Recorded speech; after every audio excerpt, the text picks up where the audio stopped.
कुरुक्षेत्र का मैदान शांत था, पर उस शांति के नीचे तूफान छिपा था। दो विशाल सेनाएं आमने सामने खड़ी थीं। शंख, नगाड़े, घोड़ों की हिनहिनाहट, सब कुछ युद्ध की घोषणा कर रहा था। लेकिन उस मैदान में एक योद्धा ऐसा भी था जिसके हाथ कांप रहे थे। वो था अर्जुन। अर्जुन दुनिया का सबसे महान धनुर्धर था, पर आज उसका धनुष हाथ से गिरने वाला था। उसकी आंखों के सामने गुरु द्रोण थे, पितामह भीष्म थे, अपने ही भाई बंधु थे।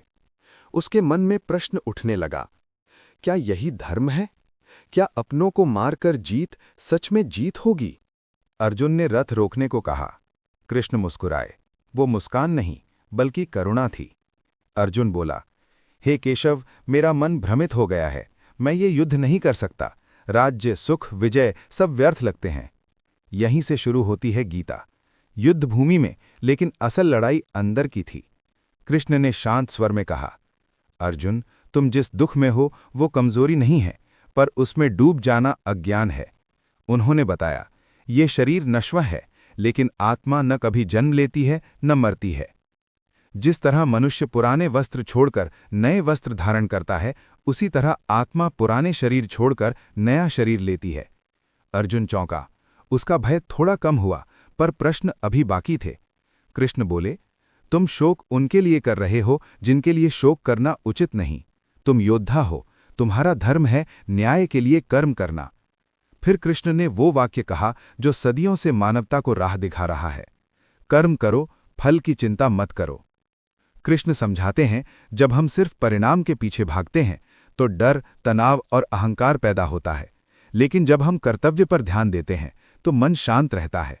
उन्होंने कहा, हार जीत, लाभ हानि, सुख दुख, इनसे ऊपर उठकर कर्म करो।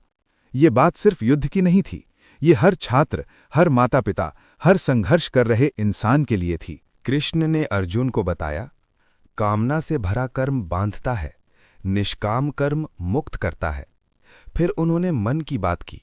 मन मित्र भी है, शत्रु भी। जिसने मन को जीत लिया, उसने संसार को जीत लिया। कृष्ण बोले, इंद्रियों के पीछे भागने से बुद्धि भ्रमित होती है, संयम से ही शांति मिलती है।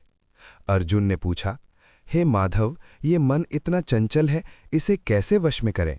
कृष्ण ने उत्तर दिया, अभ्यास और वैराग्य से। बार बार प्रयास करो, गिरो फिर उठो, यही साधना है। फिर कृष्ण ने भक्ति की बात की। उन्होंने कहा, जो मुझे स्मरण करते हुए कर्म करता है, मैं उसका भार स्वयं उठा लेता हूं। ये वाक्य अर्जुन के दिल में उतर गया। कृष्ण ने स्पष्ट किया, भगवान दूर नहीं है, वो हर ईमानदार प्रयास में है, हर सच्चे कर्म में है। उन्होंने अहंकार के बारे में चेताया, जो स्वयं को कर्ता मानता है वो बंधता है, जो मुझे कर्ता मानता है वो मुक्त होता है। धीरे धीरे अर्जुन की आंखों से धुंध छटने लगी, उसके भीतर का डर पिघलने लगा। कृष्ण ने कहा, तुम केवल माध्यम हो, न्याय का काम पहले से ही तय है। फिर अर्जुन ने वो दृश्य देखा जो मानव कल्पना से परे था। कृष्ण का विराट रूप, उस रूप में सृष्टि थी, संहार था, समय था, अनंत था। अर्जुन समझ गया, ये युद्ध सिर्फ उसका नहीं है, ये धर्म और अधर्म का है। उसने सिर झुका दिया। हे कृष्ण, मेरा मोह नष्ट हो गया, मुझे स्मृति प्राप्त हो गई। अब मैं आपके वचन का पालन करूंगा। अर्जुन ने धनुष उठाया, लेकिन अब वो क्रोध से नहीं, कर्तव्य से भरा था।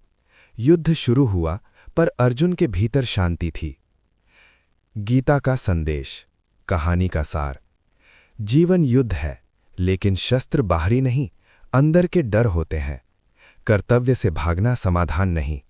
कर्म करो ईमानदारी से, फल ईश्वर पर छोड़ दो। मन को साधो, अहंकार छोड़ो। भक्ति और कर्म साथ साथ चलें।